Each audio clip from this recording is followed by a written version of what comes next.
Welcome. Dr. Carrie Hepburn here from Compass PD. Today, our podcast is a break from a traditional podcast because it's the Tuesday after Labor Day. For our listeners outside of the United States, Labor Day is an annual celebration of the social and economic achievements of American workers. The holiday is rooted in the late 19th century when labor activists pushed for a federal holiday to recognize the many contributions workers have made to America's strength, prosperity, and well-being.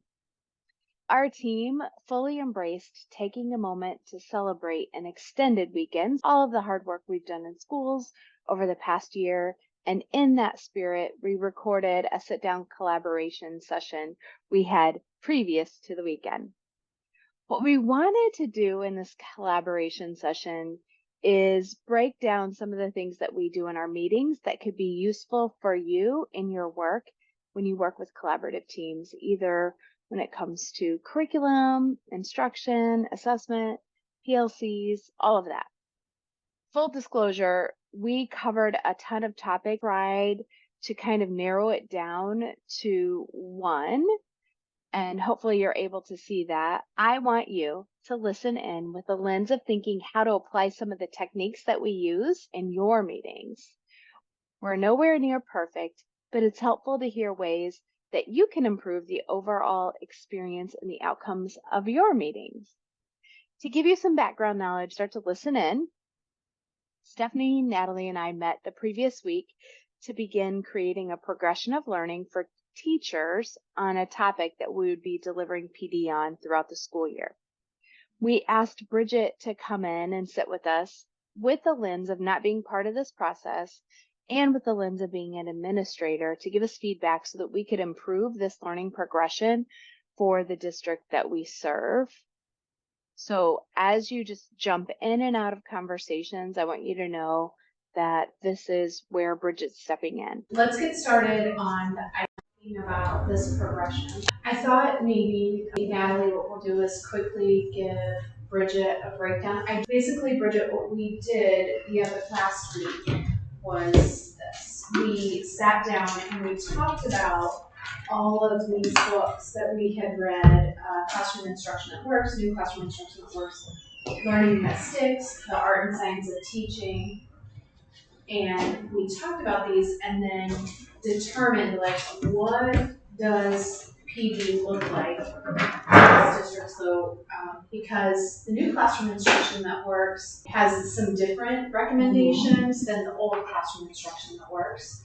And then when we were reading the Learning That Sticks and then the new Art and Science of Teaching, we just wanted to come up with, this is going to be at least a 3-year plan with the district. So what do we want to say is for sure going to be taught to the teachers and how this looks? This would be interesting seeing her perspective because Stephanie never got really to hers, did she? That third one on the list. So we might need to revamp that one. But I was working on the top one and then Carrie was on that middle one. And I was really struggling. So you'll notice that mine looks a little bit different than Carrie's. I was really struggling with that fact of what does it look like in a classroom? So if I was a teacher, what if I walked in, what would I see? Or what would I want it to, what does this look like? And so I put on mine, what this might look like. Mine's this first one. Where it says what this might look like. And so I kind of give bullets of, it could look this way, but it's not. And this is also probably my ELA side and me looking at a scoring rubric of an essay that it's you could still be in this category, but you're in it for different reasons. You're in this category for this reason, you're in this category, but that's kind of where that category is. I'm not saying I'm set on it having to look this way, but that's where my brain was going, was what does this look like? And then how do we either verbalize it in words, or do we keep it with the bullets of these are possible things it could look like? And then, not only that, but is it an actual progression? Right. Does it look like, yes, I can see where this is building on each other? Mm-hmm. Okay, we're just a couple minutes in, and I want you to think as you listen in. You can see that Natalie and I were trying to set the stage for Bridget. We were giving her the background knowledge on what we had created so far and the why and the how. As I reflect on this process, there are some things that we could have done better. One, We could have given Bridget the background information prior to our collaborative time so she could be in that mindset, be asking clarifying questions, and have the space to truly think deeply about this work. And then two, we could have given Bridget the learning progression ahead of time so she could study it and have time to wrap her brain around it. Now, Bridget is a professional and she's used to delivering feedback on the spot. She's worked with hundreds of teachers and through multiple district initiatives, so it's not new to her. But our team is always looking at ways to improve. And moving forward, we would like to ensure that the time that we get together, because it's so precious, is even better. So those are two things that I would do differently. Even that 3-4 category on both of us, we were like, what's the difference between a 3 and a 4? Yeah. So just looking at it from the lens, when I think back like teacher evaluations and stuff, so we start at that number 3, and that number 3 is where we want everybody to get to. Mm-hmm. And then 4 is that bump above, and that 2 is just a little below, not quite there, and then that 1 is, significantly. And so when we think about it that way, we think about language that in the 3, you're going to see like the teacher doing all these things. In the 4, you're going to see the students taking ownership of it and doing more themselves. In the 2, it's maybe in the 3, the teacher is facilitating. In the 2, the teacher's not facilitating, they're just doing it. Because we always see that 4 needs to have the students taking ownership. Mm-hmm. And so then I can plan back from there. Or I start with the 3 and say, here's what good instruction would look like. Good instruction would be a teacher facilitating this, but better instruction would be when the students then can take it and personalize and make their own meaning and things like that. To me, the 1 is the hardest. Because you just want to say no evidence. And it's like, okay, right. but what does that, I am putting goals in, so I'm a 2. And it's like, no, your goals suck. You're not a 2. They're not the right type of goals or arbitrary goals or something that no evidence is like, you're not even on the chart yet. When you get to the chart, let's have a conversation. Right. So this is, it's like that no evidence or it's very laggy. But I don't know, that's kind of where my brain is. I always think of that when I think of proficiency scales. That's where like a Marzano has a 0, and then the 1 is like naming at least what we're seeing, even if it sucks. Mm-hmm. Like what do we see? Right. And then so it's like, okay, I'm seeing this. Not that I'm married to it. I'm just like thinking, okay, what are we?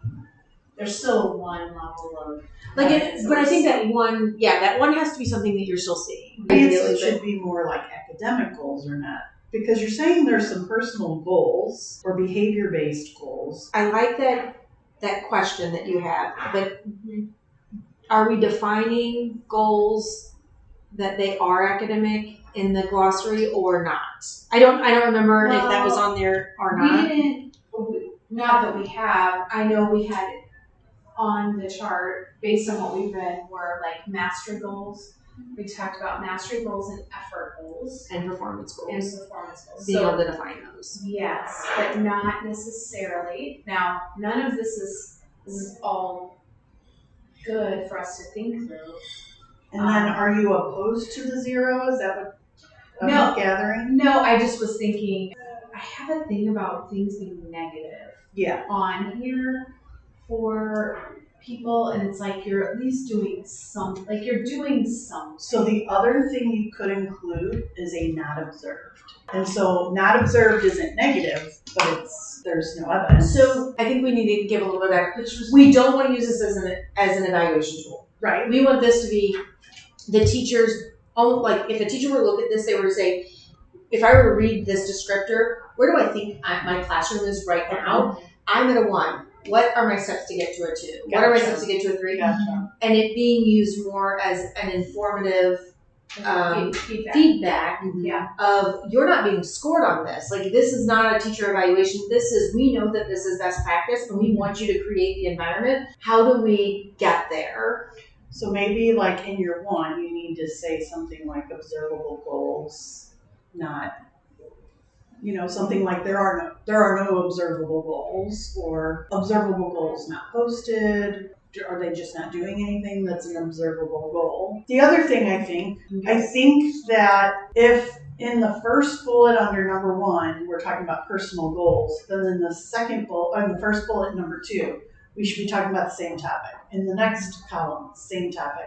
So they're able to see the progression. And so just making sure we're doing that. Bullet 2 under 2 is about performance goals. But in 1, we don't have anything about a performance goal. In 2 or in 3, we don't, you have to be careful about using that same language. So performance goals, mastery goals, and effort goals. There are definitions that go with those. Like a performance goal is I want an A. Okay. And so we want kids to move beyond that and go to more mastery. I want to master this skill, or I know that I need to put in this amount of time in order to master that skill. So that's where effort and mastery come into play. So ultimately it would be like the progression would be you're just setting personal goals.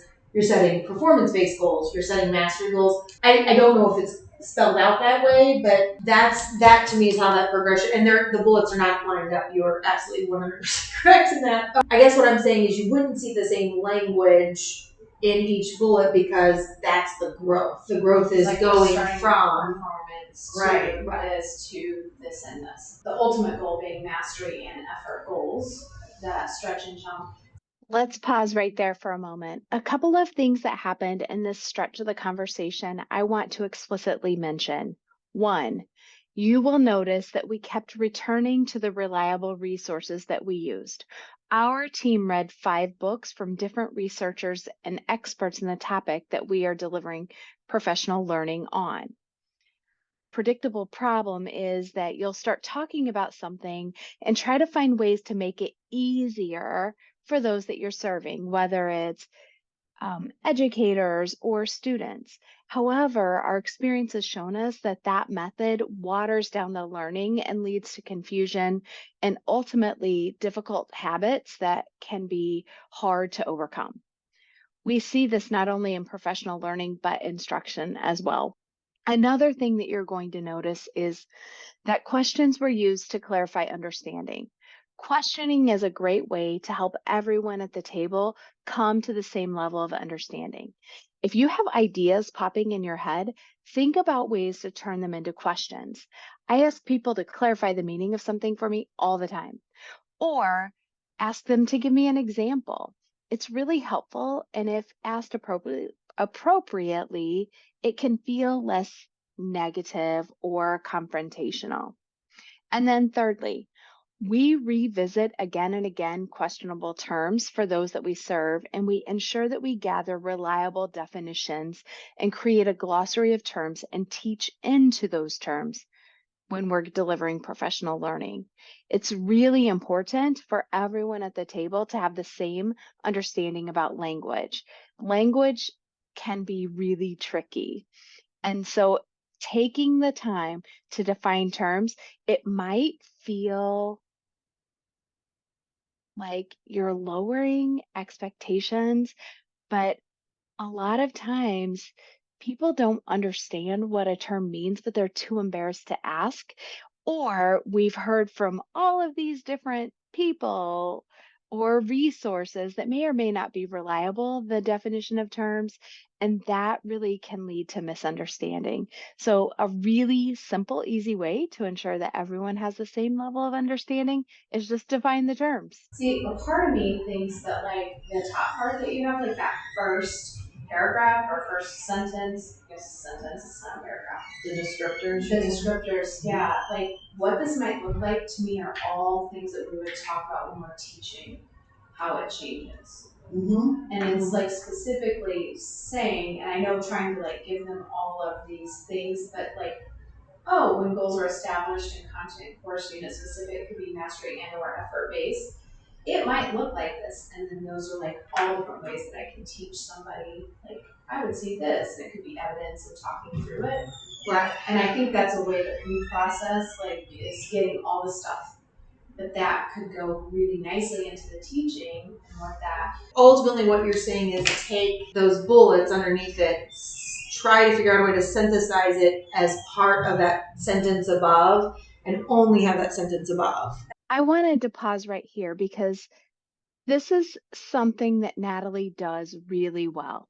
If you're watching the video on YouTube, you're going to notice that she's been taking notes on Post-its as she listens to Bridget and I talk about her section of the learning progression. She stops us right in this moment to summarize or restate her understanding of what Bridget and I were saying. This is important because she ensured we were all on the same page, and this would guide us in the next part of our conversation. Taking moments to summarize the conversation is critical in team meetings. This particular pause wasn't intentionally designed, but I've been in meetings where it is intentionally designed and part of the meeting process.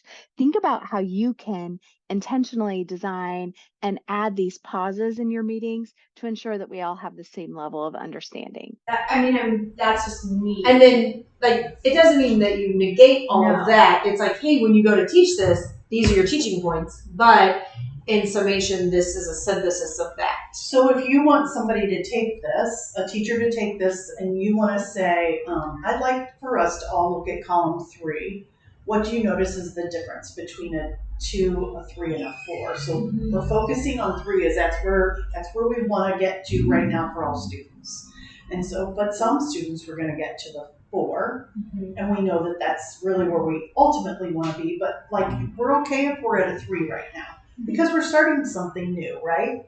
And so you want that language to be congruent enough that they can pick out what's the difference. And it's not different. It's not the different language. It's the different skills, or it's the different level of involvement, or it's like we can tell right here that the first bullet, teachers or students might be doing that goal setting with some input.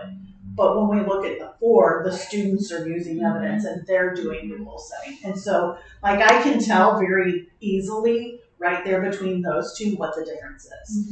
And so you just want to make sure you do that across your bullets if you're really going to ask people what's the difference. We're working on creating a curriculum that this is the evidence part, like this is how we assess. Not that we're assessing others, but this is how we assess ourselves, and then what are all the teaching things that we need to do when we're delivering PD in this district, because we'll be presenting on these 3 topics on the new learning that we've done, like the synthesizing of all of these resources. And so it's like, these are going to be the big buckets that we're teaching them this year. This is what that looks like teachers can assess, see where they're at, so that we can help them reflect and all of that. But what are all the things that we need to teach? Because it tells us our entry point, and we're dealing. So this isn't for teachers. This is for you. Both. So think about it like this: when you teach kids how to do the Venn diagram, right? It used to be we brainstorm a list of all the characters in this book. We brainstorm a list of all, and they have nothing to do with each other. So we're not really comparing. We're just making lists. And so we want to just make sure that we're talking about the same things. And so it's, so we can actually compare and have the same thoughts, the same, I keep using the word language, but you're right. You're not going to necessarily use the exact same language, but you have to stick on that same train of thought so that when they're going through, they can actually compare and contrast. I want to pause right here to highlight what Bridget did in this exact moment of our collaboration. As she was delivering feedback about our learning progression, she gave examples that were easy for us to understand her train of thought. This is important because concrete examples and stories are great techniques to explain a more abstract idea. It can be the scaffold that supports the next level of learning. Again, 100% agree, but where I'm having a hard time, especially with goal setting, because what we did the other day is we're like, what does this look like in a classroom? Like, whatever goals aren't being set, or what types of goals are we seeing that would fall into this one category? And so if I say the student's setting the goals, well, if the student is setting goals in your classroom, yay. But if they're arbitrary goals or they're, that's where I want that nuance. I want to make sure that it's like, you could say, well, my students are setting all the goals, so I'm 4. And I'm like, no, but they're not very good goals. Like, they're not the right type of goals. So it can't be one piece of a puzzle. It has to be the whole kit and caboodle. It could be something as simple as at the 4, all students are setting their own goals or using evidence to set their own goals. And that at 3, most students all students setting goals with the help of teacher or something. At 1, it's some students setting goals or few students setting goals or something. At 2, it's a majority of students setting goals or more than half. Or you just have to, I don't know, I feel like there's just this whole path that has to be made that they can see the progression. Can you look at peer collaboration and see? I'm sorry, am I raining on somebody's parade? Because I really don't mean to. No. This is getting it bigger. You should see us. Sometimes we're like aggravated at each other and you're not hearing me, but then we eventually get there. Okay. Yeah, no, so this is good. You have to do this to us. I want to pause right here and highlight that this team has a high level of trust. And during this time, we have the desire to make the overall product beneficial for those we serve. I have been in meetings where I am receiving feedback on something I have poured my heart and soul into, and I think I'm presenting it, and I'm not expecting to receive feedback. The way that goes is much different than what you just heard, and if you're viewing it, what you just saw. So I want to give you a couple of tips regarding receiving feedback. First of all, gather feedback early and often in the process. After you've given everything you have to develop a system, a product, a professional learning, after you've given everything to that, waiting to the end to get that feedback can really result in hurt feelings, and it's difficult to be on the receiving end. So 2, something that I've done in these situations, and I do all the time, is I just like channel Brene Brown and her words to explain the thinking that's happening in my head so that I can help myself diffuse what's happening to me physiologically and help everyone in the room help me navigate the situation. So I'll say, the story I'm telling myself in my head is this, like, this is horrible. You don't like it. You're finding no value in this, whatever. Those words, the story I'm telling myself in my head is really helpful to those people so that when they're delivering the feedback, it gives them the understanding of how they need to formulate the words, their message that they're giving me. And then another thing is to breathe, slow breaths, thinking through what your goal is regarding the product, the professional learning, the process, can be really helpful. And I'll just say out loud, I'm going to need some processing time to think through the feedback that you've given me, and I'll get back with you. All of these things can be beneficial, help you reduce the stress that your body is feeling in the moment, allow you maybe to receive the feedback and step back, give you the space that you need and deserve to come back to them with new information. So everything else you kind of you started with students or what the students are doing. And so, is this anywhere though you're kind of like what you were thinking? Yes. I don't know.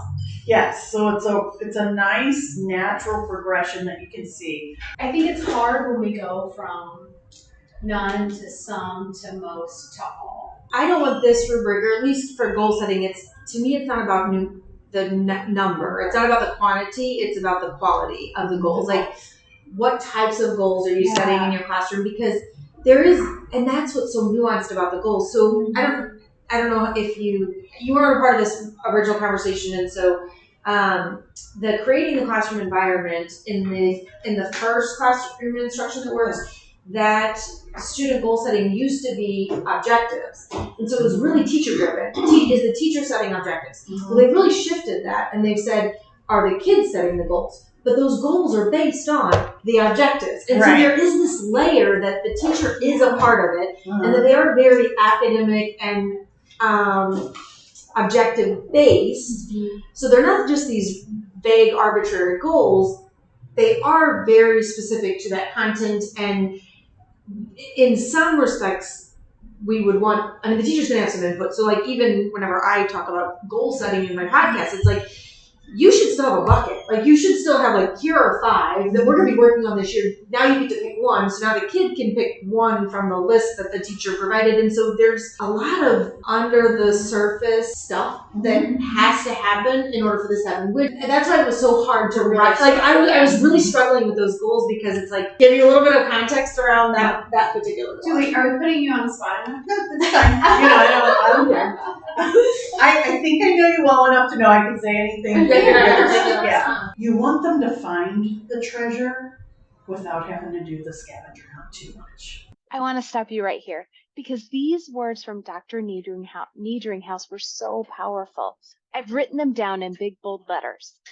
You want them to find the treasure without having to do the scavenger hunt too much.